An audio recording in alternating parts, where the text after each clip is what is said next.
Hai guys, welcome back again with Mimin di channel Enkun. Fansi botak Saitama bisa merapat, karena di video kali ini kita akan membahas fakta tentang One Punch Man. Seperti yang kita tahu, manga One Punch Man versi Murata chapter 169 kemarin udah keluar. Dan di chapter itu adalah penutup dari cerita arc asosiasi monster. Perlu kalian ketahui, sebagian netizen yang ngefans banget sama si botak merasa nggak puas dengan ending cerita garapan Murata Sensei itu guys. Karena menurut mereka endingnya terlalu dipaksakan jika mengacu sama cerita di manga One-nya. Tapi tahukah kalian kalau ending cerita manga atau chapter terakhir manga One Punch Man itu ada perbedaan dengan cerita dari manga One juga guys? Nah, di video kali ini Mimin mau membahas ending cerita atau apa saja yang berbeda di chapter terakhir cerita manga One Punch Man, arc asosiasi monster versi manga One dan versi manga Murata Sensei. Penasaran? Oke, langsung aja kita bahas. Let's go!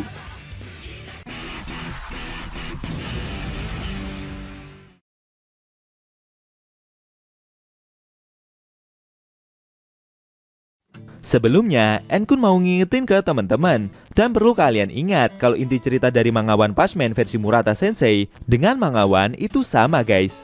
Jadi, kalau di manga yang biasa kita baca ceritanya agak sedikit melenceng, kurang menarik buat sebagian dari para fans, atau ada beberapa tambahan karakter, itu semua murni ide dari Murata Sensei. Dan beliau sudah mendapatkan izin dari mangaka One untuk mengimprovisasi atau menambahi dan mengedit-edit cerita biar lebih menarik lagi. Oke, kita masuk ke inti pembahasan. Meskipun inti cerita manga One Punch Man versi Murata dan manga One sama, tapi ada beberapa perbedaan yang cukup signifikan. Yang pertama adalah perbedaan scene di ending cerita.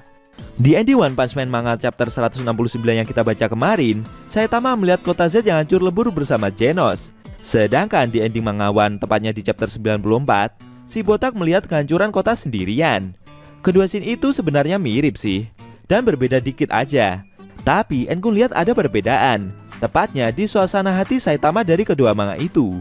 Kalau di manga Murata yang kita baca kemarin, si botak seperti merasa pasrah gitu guys, rumahnya ikutan hancur. Bahkan dia ngajakin Genos untuk mencari sisa-sisa barang di apartemennya. Sedangkan di manga One, Saitama baru benar-benar nyadar kalau rumahnya hancur pas pertempuran udah selesai. Perbedaan yang kedua adalah Silver Fang yang mengajar Garo. Sebenarnya Silver Fang dan Garo memang sempat bertarung sengit, tepatnya mulai chapter 148 hingga 153. Tapi setelah itu Silver Fang tidak pernah sekalipun bertarung, apalagi mengajar Garo. Sedangkan kalau di manga One, sebelum pemburu pahlawan itu kabur, Silver Fang sempat mengajar Garo beberapa kali. Bahkan saking kerasnya pukulan yang Bang lancarkan, membuat pakaian monster yang Garo kenakan sampai hancur. Kalau soal ini, ceritanya emang terkesan berbeda banget dibandingkan sama manga versi Murata. Apalagi di manga yang kita baca kemarin, Garo kabur dalam kondisi masih memakai pakaian monsternya. Tapi kalau dipikir-pikir lagi, kejadian ini andai dimasukkan atau enggak pun, sepertinya emang nggak begitu ngaruh juga sama ceritanya guys. Berikutnya perbedaan orang yang melihat kekuatan Saitama. Di manga chapter 169 kemarin, Genos melihat semua pertempuran Saitama melalui rekaman inti cyborg miliknya yang melintasi waktu dari masa depan. Bahkan bisa dibilang satu-satunya orang yang tahu akan pertempuran super gila itu hanya Genos seorang. Karena Saitama yang versi sekarang, setelah bergabung dengan dirinya yang versi masa depan, membuat ingatannya di masa depan menghilang. Enkun sih awalnya ngira kalau si botak cuma berlaga nggak inget aja guys. Tapi setelah dilihat-lihat lagi, kayaknya dia emang gak ingat apa-apa. Sedangkan kalau di manga One, yang melihat pertempuran super epic tersebut bukan Genos, melainkan Zombie Man, yang saat itu sedang meregenerasi tubuhnya. Di manga One sendiri, setelah arc asosiasi monster berakhir, Zombie Man segera menemui Dr. Genos dan menceritakan apa yang dia lihat. Tapi berhubung di manga versi Murata dia tidak melihat pertempuran itu, kemungkinan Murata Sensei bakal membuat pahlawan kelas S tersebut mengetahui kekuatan si botak dengan alur cerita yang lain. Selanjutnya soal si botak yang tidak jadi ngebacotin Garo. Di cerita manga Murata saat pertempuran Saitama melawan Garo, dari chapter 161 sampai chapter 169, tidak ada satupun aksi dari Saitama yang nyeramahin pemburu pahlawan itu. Justru terjadi pertempuran super epic. Apalagi setelah Garo mendapatkan kekuatan kosmik dari God, sampai-sampai mereka bertarung di dekat planet Jupiter. Sedangkan di cerita manga One, setelah Garo tidak berhasil menjatuhkan Saitama, si botak ngeluarin kekuatan bacotnya dan menceramahi Garo ngalor ngidul. Hingga akhirnya dia menyerah. Bahkan Garo sampai meminta saran kepada Saitama guys, soal apa yang harus dia lakukan. En-kun berpikir, mungkin hal itu dibedakan karena Garo versi manga yang kita baca kemarin sudah sadar atau mengakui kesalahannya.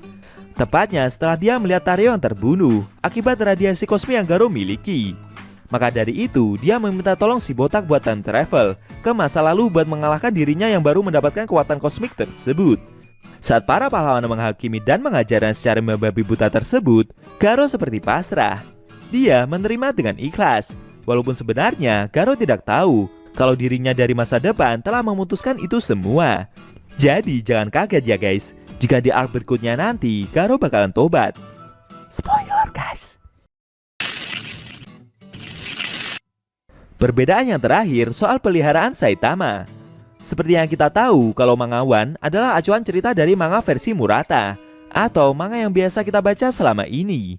Dan cerita manga One, tepatnya setelah arc asosiasi monster berakhir, Saitama mendapatkan peliharaan yang tak terduga. Peliharanya itu adalah Black Sperm. Selain itu, Black Sperm juga melihat pertempuran super epic antara Saitama melawan Garo.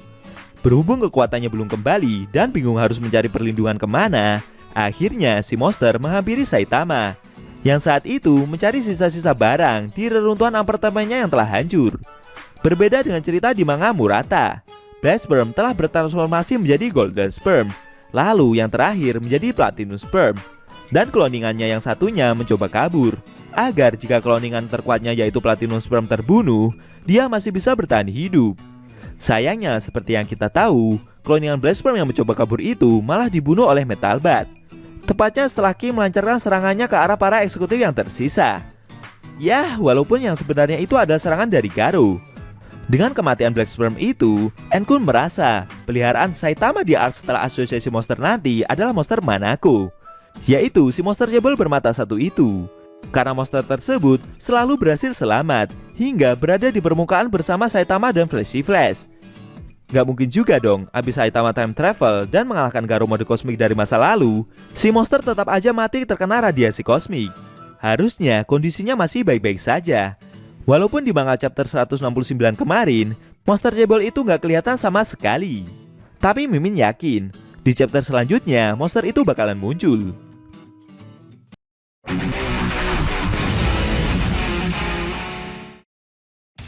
Nah, itu tadi perbedaan ending cerita manga One Punch Man versi Murata dan manga One. Bagaimana menurut kamu? Apa kamu melihat perbedaan yang lain selain yang En-kun jabarkan tadi? Jangan lupa tinggalkan komentar kalian ya. Kalau mau nonton review manga One Punch Man secara maraton, baik itu versi Murata atau manga One, bisa klik link di deskripsi. Linknya udah Mimin taruh di sana kok. Buat kalian yang punya Instagram atau TikTok, jangan lupa follow Mimin juga ya guys. Oke? Tekan like kalau suka sama video ini dan dislike kalau nggak suka. Jika ada kata-kata dari En-kun yang kurang pas, En-kun mohon maaf. Dan sampai bertemu di video One Punch Man selanjutnya.